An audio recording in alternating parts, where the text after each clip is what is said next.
This is I used chromosomes to become a god in Total Warhammer 3 by REGGIE.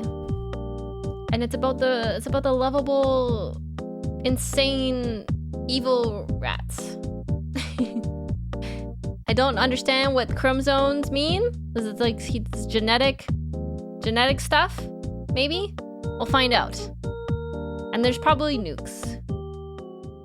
Game where you can socialize with your neighbors, build lasting relationships, and undertake extreme renovation projects. Extreme renovation projects. Oh, this is like a meme video. I wasn't sure what REGGIE is. This is like a funny memes video. In this expansive fantasy setting, there are dozens of races to choose from, and any choice is perfectly acceptable as long as it's Clan Moulder. Why? Because Clan Moulder is the only faction that allows you to lobotomize your own soldiers and genetically modify them so extensively that they turn into a writhing— Ew! What the heck? Oh my god!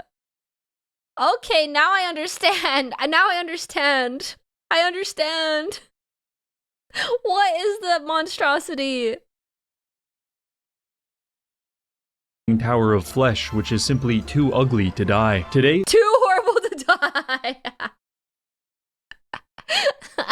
we will utilize the power of gene splicing, along with a complete disregard for side effects, to create the ultimate life form and conquer our enemies. Wait, you can actually do this in game? You can make these, like, rat hydra things? That's insane. What the heck? I have to play this. But first, a word from our sponsor. GamerSupps is a company which sells some of the finest legal energy supplements in the world. But perhaps even greater than that is their relentless assault on your ability to be a normal person, because they have invested tens of thousands of the horny meter. dollars into the science of sexualizing plastic cups. Nothing and no one is safe from their reach, but we might be able to take control. Use code REGGIE for 10% off, and if we buy enough products, maybe, just maybe, they'll let me design my own totally platonic and safe for work cup. Get on Warhammer.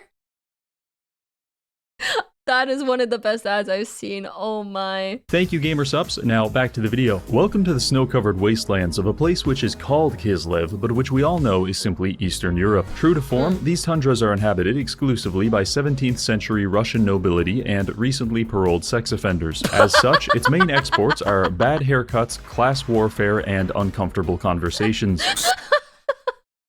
This might break me. It's so funny. Submit to me. But perhaps the greatest downside to living in Kislev is that every battle appears to be taking place inside of a used toilet bowl. However, that's exactly the kind of environment you'd expect someone named Throt the Unclean to thrive in, and thrive we will. Our goal is to transcend the weakness of our genetics by responsibly using science to— Responsibly, yeah, totally ethically and responsibly doing genetic testing and rat experiments.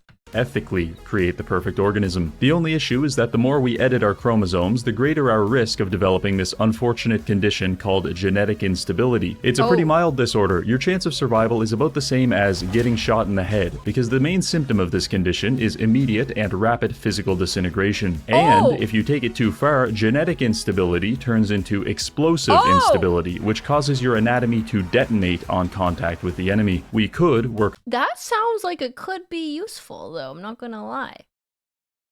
It sounds like it could be used in biological warfare.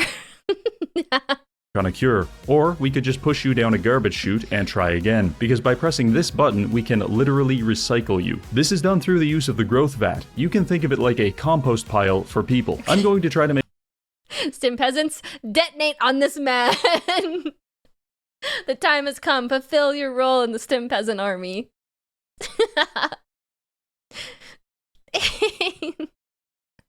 She's getting into this gaming mindset. I get it. I understand now. Make a unit with the maximal amount of genetic modifications, and according to my calculations, the chance of doing that successfully is approximately 0.03%. So, you know, We're going to be doing a lot of recycling. But before we can spit in the face of statisticians everywhere, we need a plan to expand our empire. And when it comes to plans, there's nothing a rat loves more than a little cheese. The first step is to go south and capture this settlement. We engaged in a close battle, but thanks to my tactical brilliance, I managed to kill almost everyone in my army on turn 1. By Skaven standards, this is considered very impressive. Following this, we spent 5 turns converting the entire population of Fort Straghov directly into food. The legality of this maneuver is up for debate, but when you physically consume the victim, witnesses, and all evidence of a crime, I think you're in the clear. It's around this time a man displaying every known symptom of the bubonic plague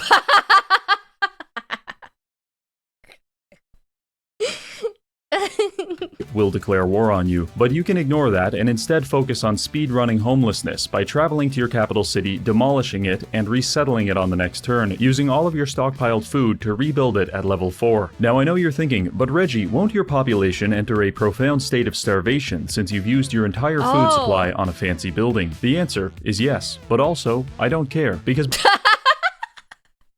also, I just don't care if they all starve to death. by turn 10, we will have access to late-game units such as rat hydras, and we're going to need them because Sarina just declared war on us, and after carefully inspecting this balance of power, I've concluded that to be very concerning. So far, this just seems like how to play the game badly, but I mean, I'm here for the long haul. We'll see how it turns out.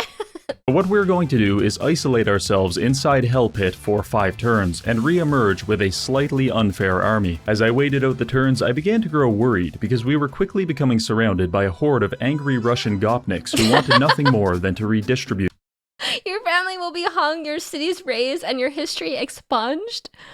Damn. With my wealth. Maybe spending the first 10 turns killing my own army, demolishing my capital city, and starving my population wasn't such a good idea. Speaking of bad ideas, Sarina decided to channel the spirit of communism by death marching her army straight into my capital city 3 times in a row. Normally, this battle would be somewhat challenging, however, my tier 4 garrison is actually better than either of our armies, so it was fairly easy. Enjoy this moment while it lasts, because it will probably be the only time we achieve anything other than a Pyrrhic victory in this entire campaign. With the Ice Queen fended off, we emerged from our chrysalis, now armed with catapults, flamethrowers, and plenty of these. They have flamethrowers?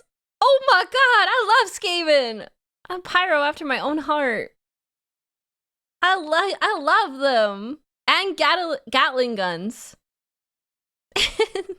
These bad boys. They might not look like much, but with a little genetic modification, we can give them the cellular instability perk. If you're having trouble killing any given unit, simply activate this ability and you'll find the fight a lot easier when your enemy is missing most of their limbs. With the power of quadruped suicide bombers, we were able to expand outward, even completing this quest battle and acquiring Gorich, a unique hero who is 12 parts anabolic steroid to 1 part everything else. I don't think I can properly explain just how violently this man would kill you, but if you can imagine being pulled up.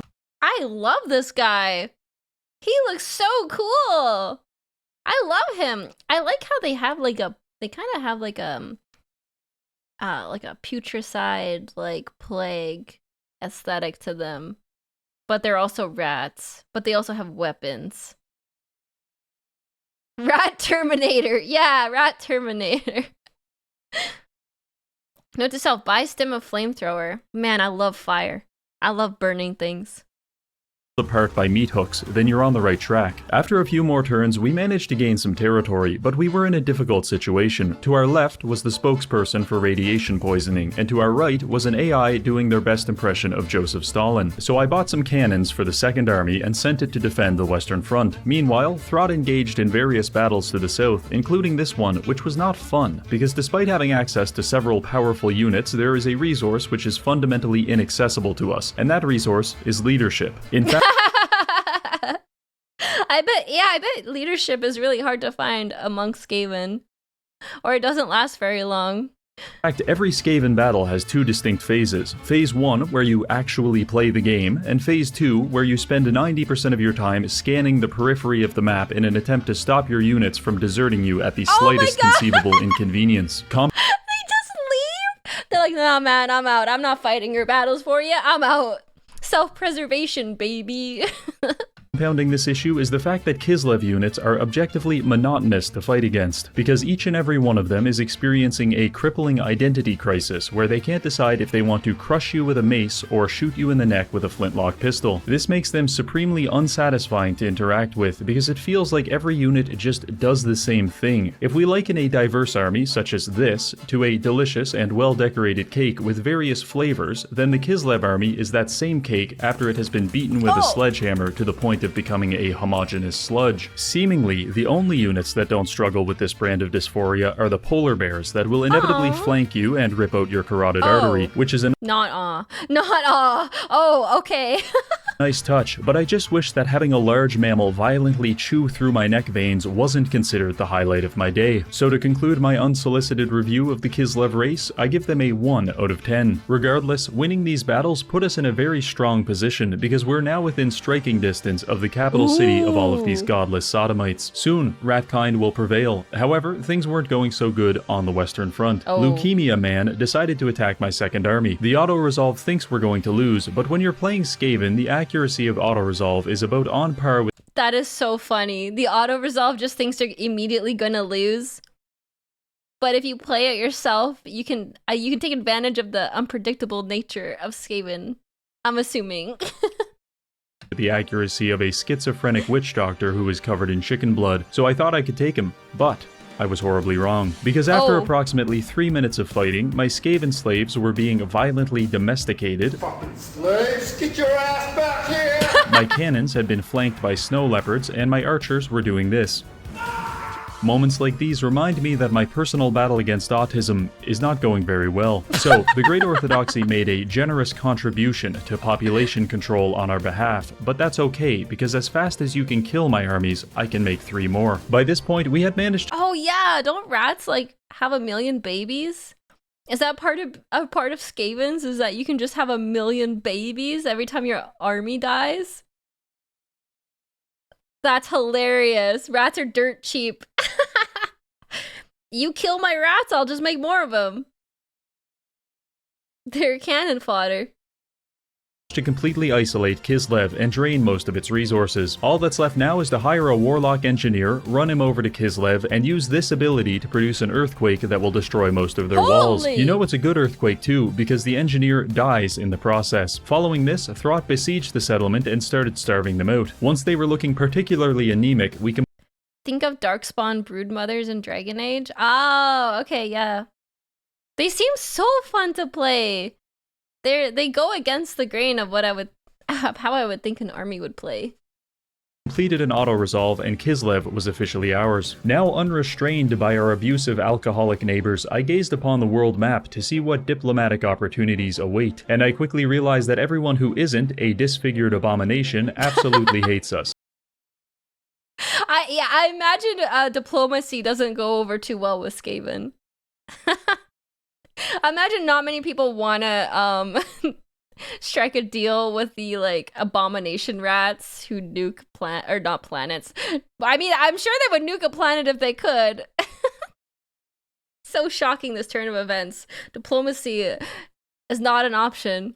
But that being said, we did have some friends, and they started pushing south into Empire territory. The Empire, even in its incomplete form, is strength rank 2, and I want absolutely nothing to do with that. So instead, we traveled northeast and started bullying this guy for looking like a fucking idiot. This man looks like a child, and as it turns out, he has roughly the same combat effectiveness, because when I shot him with a cannon, he stopped moving. Now, it's been about 10 turns since I've done anything extraordinarily stupid, so I decided to change that by purchasing the Clone Warfare Doctrine, which makes all of my Skaven slaves acquire 3 random mutations. Ooh, depending on how fun. successfully they mutate, they will either gain superpowers, or their bodies will start violently self-destructing. This is objectively bad, but also mildly entertaining. Following this, and perhaps because of it, the Empire decided it was time to perform a late-stage abortion on us using the medically correct device known as a mortar battery. With war declared, I shifted my attention south to find 5 Empire armies absolutely salivating at the thought of bashing my head in. I needed to equalize the numbers, but money was tight, so I just recruited 2 full armies of Skaven slaves. The plan is to use them to literally absorb— Oh my god, look at that! It's literally a horde of rats coming towards them that might explode on you. Or have magic. Lightning stuff. You never know what they're gonna do. They're gonna do something, and it's gonna be horrible. All the enemy's ammunition and then tire them out in melee combat. And before you ask, no, I don't feel bad, because if they didn't want this to happen, they shouldn't have put the phrase expendable meat shield on their resume. With our preparations now complete, we entered into an absolutely massive battle against the humans, with each side deploying 5 full armies for a total of over 7,000 people. Victory here could secure us a path into the Empire, and defeat would probably set us back about 20 turns. So here's the plan. Step 1, use my failed science experiments to physically disgust the opponent. Step 2, create a formation of people that actually matter atop of this hill and use my poison wind mortars to harass the enemy on approach. Step 3, have a panic attack from trying to manage 4,000 units. And then the most important step of all, step 4. 4,000 units that are trying to desert you too, probably. Locate the enemy leadership and right-click on them with Gorich. After about 30 seconds of socializing with Gorich, the enemy heroes display a strong proclivity towards bleeding to death. The battle unfolded, and it was utterly gruesome. Within 2 minutes, the hill we were holding looked closer to a mass grave than an active battlefield, with wave after wave of humans crashing against our line, only to be enveloped by a horde of rats and eaten alive. Every so often, they would deploy some mortars to try to bombard us, at which point I'd use my rat ogres to absolutely flatten them. It was like rat ogres? Holy! That is terrifying, fighting a Skaven army, my god. watching a truck crash into an occupied hospital bed. He exploded! He literally turned to red mist, holy! He actually just disintegrated into blood. Overall, the lines were holding well, and eventually, after 15 minutes of fighting, the day was ours. Sure, every single Skaven slave died, but most of them were so terminally ill that this whole thing could probably be considered an elaborate form of euthanasia. The combined casualties came out to about 4,000, which caused the Empire to drop. Wait, you need the DLC for the gore? The base game has no blood? What? I need a DLC for my bloodbath? Well, I guess I'm getting a DLC then. I'm not playing this game without the gore. I love the gore. It's only like $3. Okay. Oh, because of the age rating. That makes sense, I guess. So kids can play it. You think they would just have an option to turn gore off, though? Up from rank 2 to 17, and we went from rank 14 to 45. Real nice. Definitely feel like a winner now. In the wake of this battle, Throt was able to plow deep into Empire territory, expanding our borders like an errant stream of piss. This caused just about every human in existence to declare war on me. If I focused my entire military in this region, I might be able to. Germany does not like gore in games. Oh, I didn't know that. Does Germany have more stricter rules on what is allowed in games than... Having an option doesn't work. ESRB still content rates you with it. Oh. Here, like, in America, North America, it's like pretty much the Wild West. Anything goes. To hold the lines, but the issue was that this deranged proto-human was still alive and destroying my settlements to the north. I redirected 2 armies to deal with him and eventually managed to trick him into leaving his capital city, which I then attacked. If we use the auto-battler, we'll probably lose, and that's because using the auto-battler is a lot like smoking crystal meth. That's true. Anything goes unless it's boobs. Anything goes unless it's the female anatomies. But blood and gore and guts and skulls and skeletons, that's mighty fine. Death out of the barrel of a loaded shotgun. It's convenient and exciting, but sometimes just not worth the risk. So we did this fight manually and absolutely decimated his garrison with our mortar teams. This was basically a death blow to his empire, and I found killing him so personally satisfying that I saved the replay so I could cherish and relive this moment forever. F you, asshole. So let's regroup here. Our objective is to create the perfect life form. Wait, what? Why does that remind me of like a Custodes? It's giving the same vibe. From like text-to-speech custodies. And I've tried. In fact, we're on the 11th generation of test subjects. However, it's hard to justify spending valuable resources on a project with a 99% chance of giving my soldiers brain damage. So until we defeat the Empire, we're going to focus on just creating good soldiers rather than trying to brute force a perfect one. For example, I worked out a rat ogre build where I replace all of their skin with mammoth hide, replace their blood with high-octane gasoline, and force them to ingest a parasitic worm that causes them to become undead. You can replace their blood with gasoline? Holy! Okay, we're gaming now. This, along with a few other minor procedures, effectively turns them into unstoppable killing machines. With the Russians now defeated, we can focus these monsters entirely on the humans. The campaign was going pretty well, and the whole experience reminded me why I love playing Skaven. Oh yeah, this is the fantasy setting with knights and archers. Where did the gasoline come from? Isn't their weapons just like flintlock?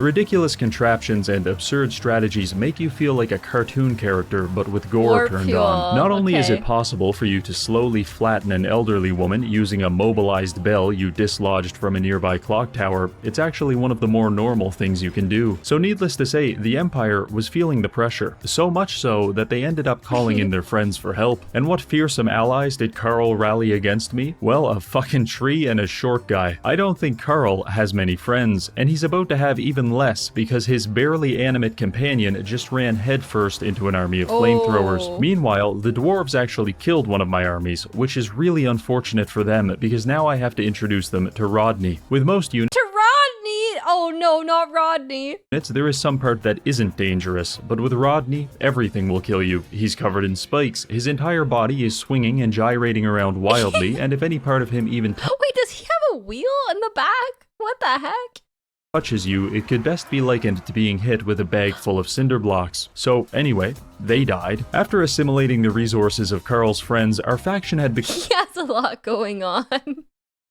Rodney has a lot going on with him. become so powerful that beating him up was starting to feel like beating up someone with cerebral palsy. And as I'm sure you know, after a few minutes, that experience becomes very unrewarding. But I refuse to let the physically disabled rob me of the joy of victory, so I decided to fire another bullet into this still twitching corpse of morality by spending 1,000 gold to develop biological weapons, which I then deployed in Carl's capital city. This was not tactically necessary, but it was kind of fun. I enjoyed watching it spread through his territory, decimating his economy and slowly decomposing all of his armies. The plague was so virulent that it even started killing the French, which caused them to declare war on me. I viewed this as a win-win scenario. I had fun watching Carl writhe around on the ground like some kind of dying centipede, but I decided it was time to put him out of his misery. I went to Altdorf, sacked it for 30,000 gold, and then settled it as a level 1 Skaven city. That's a pretty humiliating way to lose your capital city, and I wouldn't be surprised to see a notification about Carl Franz dying of a drug overdose on the... Oh no.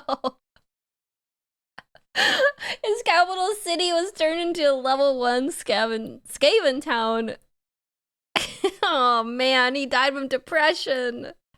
He died from the broken heart. The next turn. With the old world now under our control, I began pumping my soldiers full of mutagens, hoping that even one of them would transform into something other than a burden to society. The next 20 turns consisted of slaughtering the French, growing new monsters in a petri dish, and having a member of the Chinese mafia try to extort me for 3,000 gold. I said no, he said I'll kill you, and then I pointed out he's 3,000 miles away, checkmate Jackie Chan. Just to prove a point... Your crude offense will be remembered.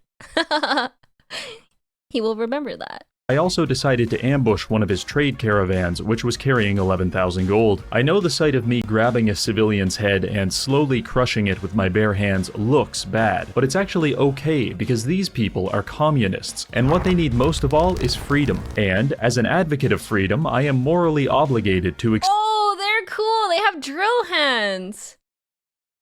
I don't know what they are, but they're cool. They have drill hands. Anything with drill hands is infinitely more cooler. Because they can drill with them. Extend to them the compassionate hand of freedom by balling it up into a fist and punching them in the face with it repeatedly. Even better, uranium drill hands. Let's go! Radioactivity. Until they submit and conform to my political ideologies, which is a roundabout way of saying I just wanted 11,000 gold, but I digress. After countless trips to the recycling bin, we were on attempt 28. The recycling bin? Oh my god, that's gruesome. What a phrase. They do look like Big Daddies. They kind of do. Rat Big Daddies. It was promising. We got him all the way to 10 augments. All I have to do now is administer the ultimate mutagen. What is the ultimate mutagen? This is cum. It's basically a loot. What? I was not expecting to see that in my Warhammer. What?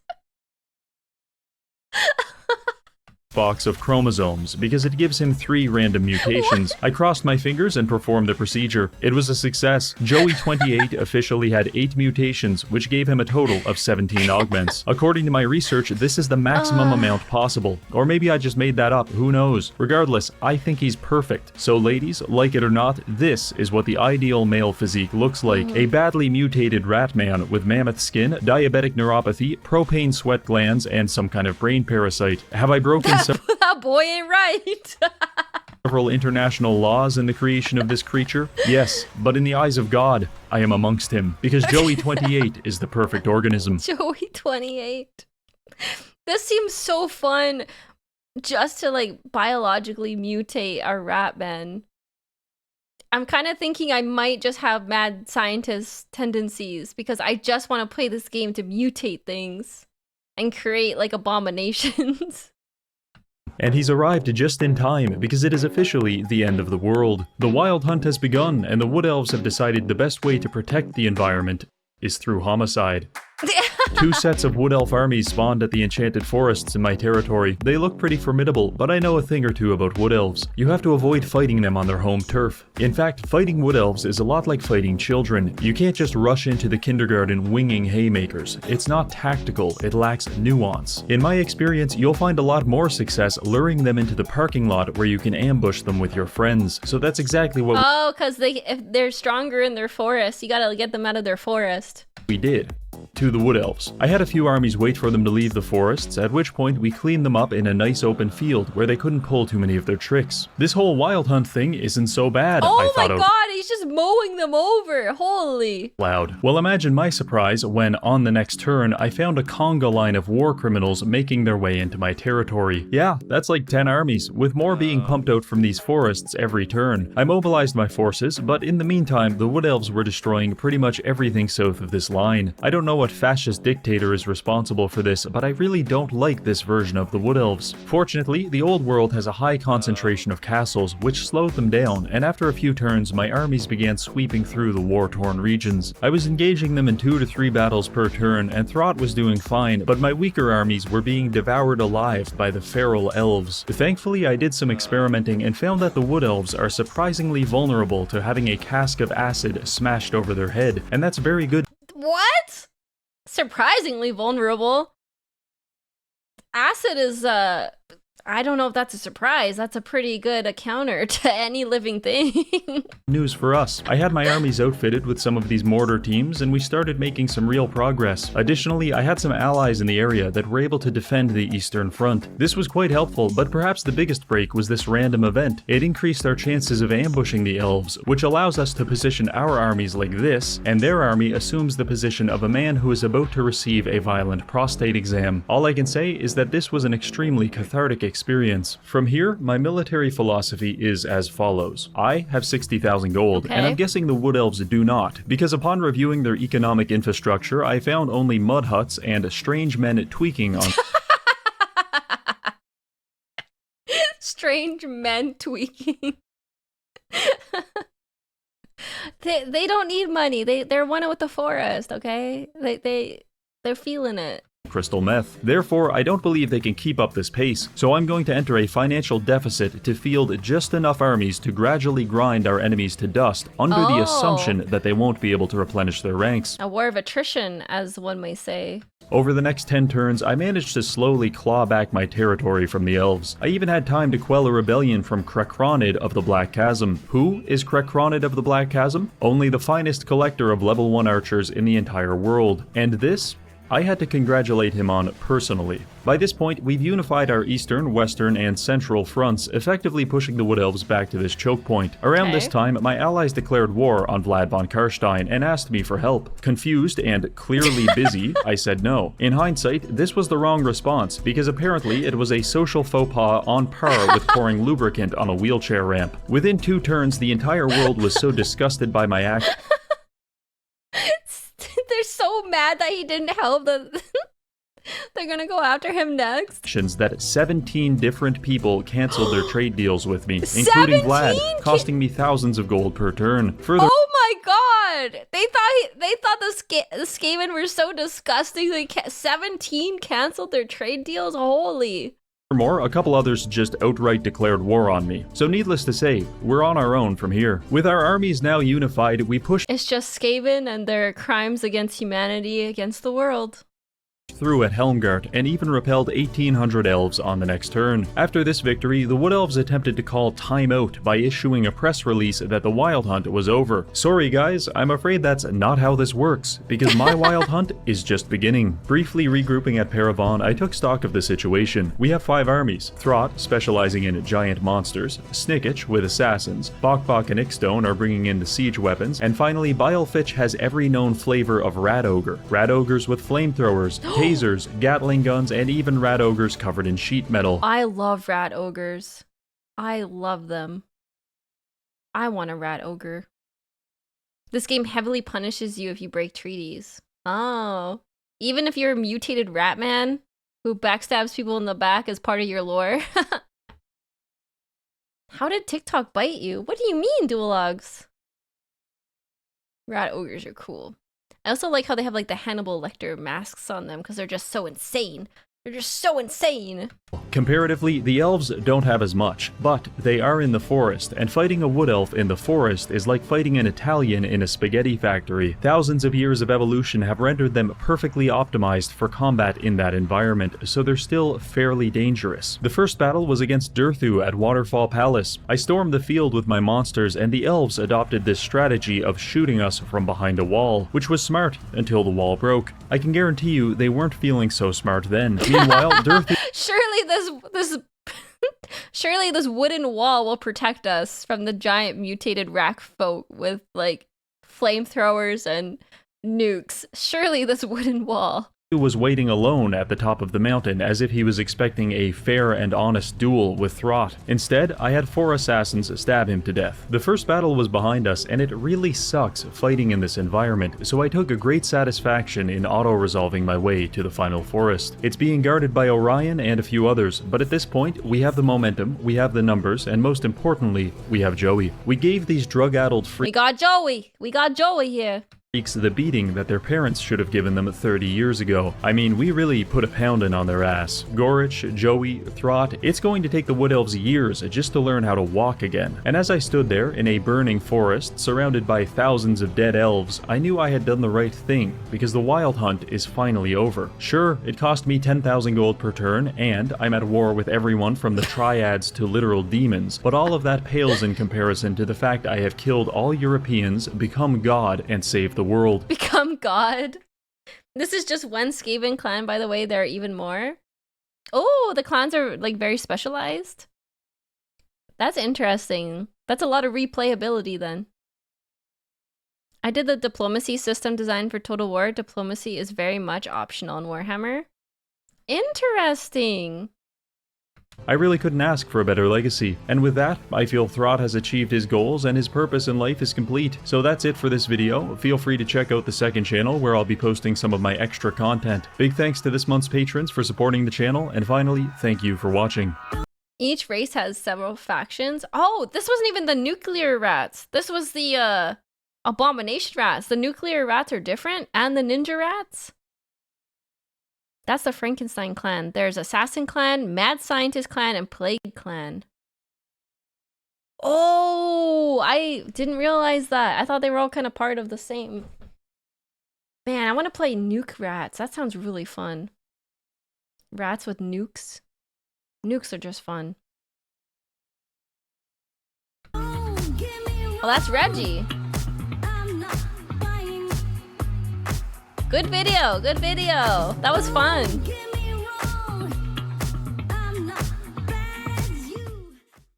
This Warhammer. is like making me want to get into Warhammer.